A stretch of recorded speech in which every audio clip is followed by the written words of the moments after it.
that, like the Franklin Templeton. Okay, Franklin Templeton do not have a billing module. They have only AR module. So we have to build the interface because they have a third-party systems for for billing. From the third-party billing module, things have to be brought into the AR module. So that is called as entering items. So if there is no no billing module, then the items would be directly entered in the AR module.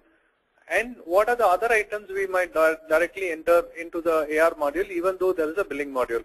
For example, we might enter a debit note, credit note, which we don't want to enter through billing, or we may enter a payment item. Okay, the payment item, in PeopleSoft terms, AR payment is nothing but a receipt of money. When you receive a deposit, you enter a deposit into the bank. It is called as AR payment item in PeopleSoft terms. So basically, how to enter a payment item, that will also be covered. So there are also other items like disputed items and write-off items, and then we create something called doubtfuls. There are so many concepts and things related to AR that we will be probably slowly covering. On day 2 we will only show how to enter item, the regular items and payment items and all that. Then managing item and customer enquiries. This will be another topic that we will be covering. I'm just showing you only one module as part of the demo today. Okay, it so happened that I picked up a receivable module, so I'm just explaining you about. In day 3, what happens? We will cover defining payment processing and processing payments. I told you, payment processing is a very big item in accounts receivable. Basically, there are various ways you can upload a payment. You can upload through an Excel spreadsheet. You can enter online payment. You can enter a direct deposit. You can enter, based on the bank statement also you can process the payments. There are multiple ways you can do it. So we will cover all that. Then what are payment worksheets? Okay. See, remember one thing in AR. Okay. See, in the real world, let me ask you one question. When you receive a money, okay, and into your bank, would the accounting entries be already affected into your books or no?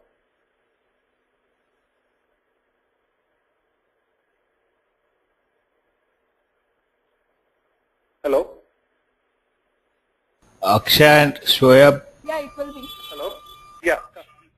Muthu? Yeah, I'm just asking you a question. So whenever you receive a payment, okay, so let us receive a payment, okay, say suppose a customer pays you, okay, would you be entering an accounting entry immediately upon payment, or would you be entering upon realization? What would be your, what would be your point of, trigger for creating an accounting entry in your books of account? No idea. I guess it should be made as soon as the payment is done. Correct. So you're saying basically, okay, if had it been a traditional general ledger account system, see, assume there is no ERP, we are entering things in Tally. What will happen? My customer has given me a check. Okay, I'll immediately go and enter, open a customer account, enter the receipt. So what will the entry will be passed? Debit bank account, credit customer account. So this entry would be passed then and there. But that is not the case in PeopleSoft. What happens? You receive a check, okay? You create a deposit, go and deposit the, you create a deposit in your, PeopleSoft AR. Unless you apply the deposit to an existing open invoice, which is called an open item in accounts receivable, the accounting entries will not be generated. So the PeopleSoft system always expects you to, whenever you receive a payment, it expects you to adjust the payment against the open receivable item. Got it? Only then the accounting entries would be created. So, but how to avoid? But there may be cases where, say, there may be hundreds of customers, okay, and the customer may not mention invoice number, whatever, or if even if a single customer, if he is paying 10 invoices together, you may not know what are the invoices. So what will happen? You go and deposit the, create a deposit in the bank, deposit the, check into the bank and get the money done. Okay. But now what will happen? You have two choices. You can account it as an on account against the customer, or there is something called cash control. Okay. If you enable cash controlling mechanism or deposit control mechanism, what will happen is whenever you create a deposit, the system will post an entry into a suspense account, meaning it will, instead of clearing the customer account, what it will do is it will debit the bank account to record the receipt of money and then credit the temporary intermediary account. Okay. Then upon application of deposit, so suppose you then tomorrow you come back, call the customer, okay, say boss, like you've given me like like maybe 10 lakhs of check, like 10 lakhs worth of check. You tell me what are the invoices that I should adjust. Then he tells you like okay, these are the 4 invoices that you need to adjust. Then what happens is you go and maintain, create a maintenance worksheet to apply like these deposits against the open item. Then what will happen? The system will reverse that that intermediate account. It will debit that intermediate account and credit the customer account. That's how the entry will be passed. And there is also something called a payment predictor. Say suppose you don't want to call the customer, etc. So whenever customer pays it, I adjust on either on a LIFO basis or on a FIFO basis or on some other basis. You can create a system rule. You can create a system intelligence using payment predictor. Then the system would start applying based on the intelligence that you have built or into your like a payment or into your receipt mechanism to apply to adjust against the open items. So then finally, generally all our modules are trained in a in a span of 4 days. And then how do we do it is like like very like 4 to 5 years or even little beyond 5 years of theory, where we will explain you all this, and then like 2 to 3 hours of practical sessions. We will ask you to create a business unit. We will ask you to create a customer. We will ask you to create a bank setup. We will ask you to create an item, so that you're also hands-on. You get a feel of things instead of just me talking, and it goes out of your mind. We will also give you a chance, to practice things. Probably, once the session is over, generally our, like the people who are the trainees, they spend little more time even after the session is over to practice something else, and then they come with a lot of questions. So the last 1 hour we keep it for the question hour session. So we are all very, like we are not just trainers, we are all, hands-on, PeopleSoft consultants. So we handle a lot of like implementations and support and upgrade on a day-to-day basis. So we have a lot of hands-on experience of what is going on in industry and all that. So we will be able to share with you our the best practices being followed by the other people, so that it can probably influence you in while setting up or while upgrading or while implementing your PeopleSoft system. There may be areas where you want to change your like processes, or there may be areas where you want to focus and implement that as your main function in your PeopleSoft and all that. So we will throw some throw some light on that. That we normally keep 1 hour for that. So it will be 5 plus 2 plus 1. That's how we generally plan. But there are places where it also goes beyond like 8 hours. So this is this is an overall thing. Okay, now let me tell you a background about Narendra's team, which includes me. So basically, I'm a chartered accountant with I have close to 20 years of experience, and I'm into PeopleSoft for the past like 13 years. So basically, I was in the US and I recently returned to India, and I have done a lot of India implementations like Polaris, Putney, Standard Chartered Bank, and a lot of other big names in India. We have done it. So I was earlier with Oracle. So I was an employee of Oracle for 6 years. So this is some short background about myself, and this is the way we conduct the training. I'm very sorry, I'm just only talking about theory. I'm not showing you any screens. Generally, we have a PeopleSoft like setup also with us. Like meaning if it is with you, if you have a PeopleSoft system that is nothing like that, we can put some like some of your own customers, some of your own BU into your system and show you, so that it will make much more better sense for you. But if you don't have it, then hours, every week, like all the weekdays, like or whatever number of days we do, like you'll be spending like anywhere between 32 to 40 hours for each module. Okay, I suggest that you should do it, because having invested so much on PeopleSoft, I think this training would be very, very useful for you.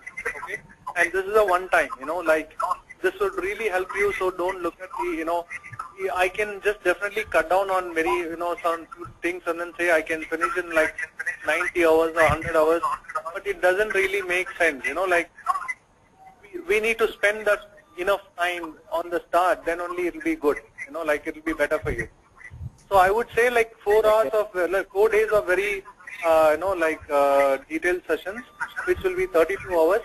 Then probably the 5th day we can keep it little light, 4 hours of, session that day and another 4 hours of question and answer. Like we will sit and talk about like what is your objective, what do you want to do, why did you take this training? Like, either we can do it on the first day, like, or we can do it on the last day. It depends on, you can tell me how do you want to answer. Okay.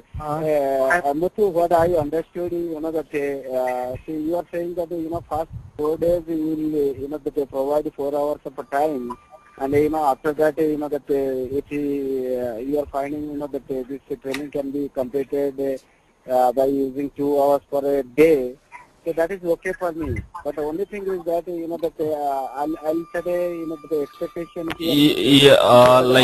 Hi guys. Sorry to interrupt you. Hello. Yeah, Muthu, you have you have a controls with my system. You can access my machine with the PeopleSoft which I am showing, which is presenting. Oh yeah. Okay, I can see your mission now. Yes. Yeah. So this is great. Okay. So basically, we would love to use your system then. I don't know, Muthu, that. Yeah. Hello. Distance and all that big. Yes. Go ahead. Ravindra, I'm sorry, like I'm muting you because some lot of echo coming from your end, especially. From my end? Yes. After the session, we can have a call. Okay, after the session we can go ahead and discuss. But Right. other people, they are able Yes. to, Yes. everything, right? Yes. Yeah. Go ahead, Muthu. Yeah. See, actually, we have a separate training room. Actually, I'm not in my training room. I'm sorry. So that is why, you might have a little bit noise. But our training rooms are very, very quiet, and it's a very closed environment. Nobody can, listen from outside. And I will also have, I will provide you a very noiseless, environment for the training. Okay, that is number one. Number two, we have our, good connection and all that, so we can manage that. Tell me how, Ravindra, you were saying, you want to spend 2 hours a day or something like that, right? And then 2 hours of practice. I didn't follow you. Follow what you were saying. Kanish, Muthu. I'll that point. I'll come back to you for this point.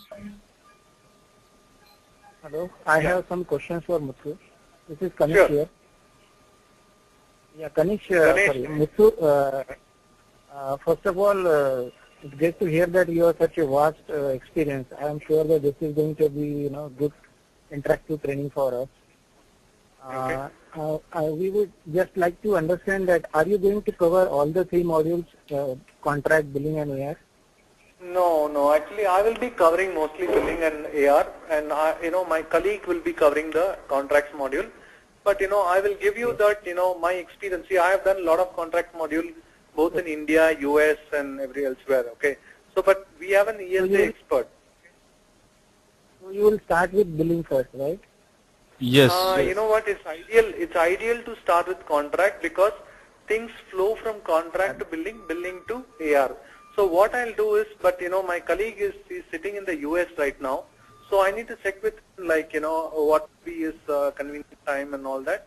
So he's a certified ESA expert. He's again a chartered accountant with 16 years of experience. He did the complete Patni ESA setup, and and CTS also was set up by him. Okay, he's an experienced ESA expert. So I will try to bring him on the specifics of contracts. But initial overview I will give. Okay, so I will give you probably one half a day session or something, like what would be what does the objective of contract module, what all you can do in a contract module, and then, how, like on the accounting side, what would be the trigger that, which will, you need to finalize based on your, business practices and things like that, whether contract should record the accounting entry or whether billing should record the accounting entry, or the AR should record the accounting entry, whatever, all that you can discuss on first day, I can show you and then we can discuss. Then probably he'll take over, and then he'll explain you all the, how to set up, how to create a BU, how to do this, how to do that, transactions and all that. Once the contract is over, I will pick it up from him. I'll show you the billing module and AR module. Okay. Just another question. So this training will be on version 9.1, but yes. Just a question here that in our customer we are working on 8.9. So what is your suggestion or advice? You should go with 9.1 training, or you should go with? If you want to use 8.9, let us get trained in 8.9 because it is vastly different. Okay, it is vastly different because 9.1 has customer workbench. It has got a receivables workbench. Contracts and all has been quite largely improved in 9.1. At least in 9 it is okay. But 9.1 has got a lot of workbench, so it is completely controlled from a central environment. For example, creation of customer, applying of payment, then monitoring all your receivables, like running aging reports, creating customer statement of account.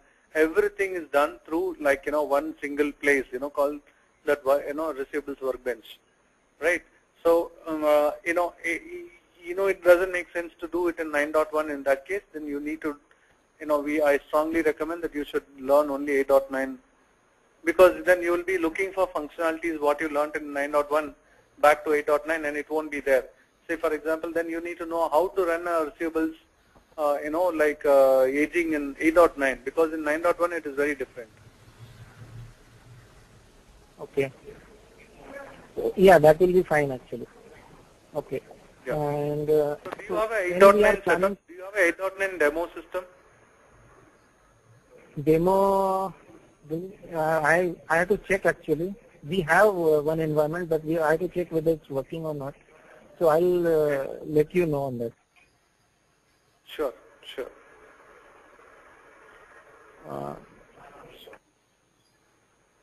So do we need to have it, or can we do practice on whatever environment we have?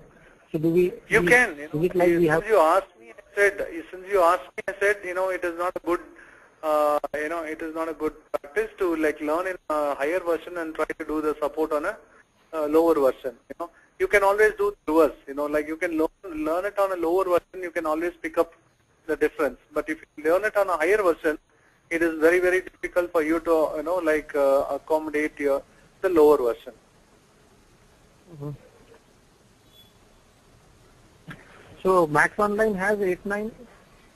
Yes, we do have we can discuss about the versions later, Kanish. Whatever you require, we can able to set up it. It's not a matter.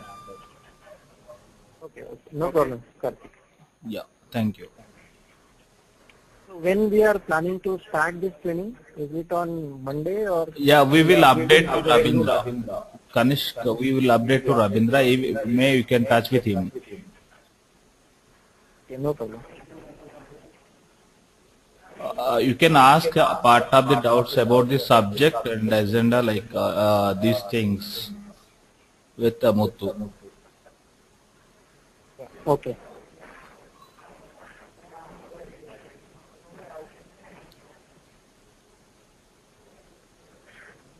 So how many participants are we expecting, Narendra, or Ganesh or anyone Yeah, Muthu, Narendra will give the clear picture about this. Okay. And I can also give you, but Narendra is in front of me. Yeah. Muthu, and will you be sharing this study material with us? Yeah, this is one question, Muthu. If you have a material with you, it's better to show now with our participants. What's actually, you know what? We have a legal restriction. We have an agreement with Oracle that we cannot distribute it. Okay, so you can talk to Oracle. If you are an Oracle customer, you can have one set of materials from them, but we can't distribute the materials. But you know what? I will try and give you some other PowerPoint, something like that, which we generally extract from the the Oracle material. Oracle material as it is, we can't distribute. We have a legal agreement signed with Oracle for that. Oh, okay. No problem. Like if you have whatever training level material, that would be enough. Sure. Okay. If you have a Muthu, can PDF. it be downloaded from Oracle site? We have They have a part of Oracle, okay, Kanishk, I'll give you the word about this material also. I'll update to Rabindra. I mean, that will be really helpful actually for us to refer while practicing. Yes. It is coming from my end.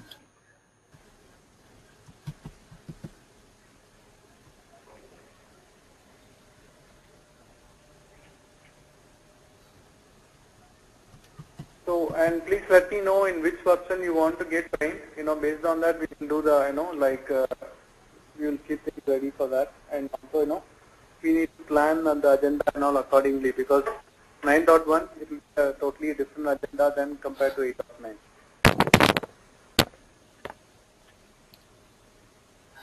We would like to go with 8.9 actually, as you suggested. That is your suggestion, right? You can always do one thing, like either Karthik, Ganesh, everyone. Like I'll tell you something. Learn things now in 8.9, and you can definitely, we can have a delta session later at a later We point. also have an What is that? What is that? Yeah, Hello? Kanishka tried to ask something. Go ahead, Kanishka. I think it was Shoaib, I think, Shoaib or Akshay. Yeah, oh, sorry. Hey, Karthik. Muthu, I was asking currently. Hello, Karthik. Yes, Rabindra. Karthik, are you able to hear me? Yes, yes. Currently we are at 8.9. Okay. Hello. Currently you are in 8.9, okay? Yes, Rabindra, I'm able to hear you. Getting upgraded to 9.1 in the next. See, that's what I'm saying. We will give you, let us plan, the 8.9 right now. And then at a later point, you can work with Narendra to, we can do a delta session. And that time, we don't have to spend 40 hours. Like you'll be much, you'll be well versed with the system. And then we can only cover the changes, okay? We can say, okay, this was, why 9.1? You'll upgrade now to 9.2 because 9.2 is already out.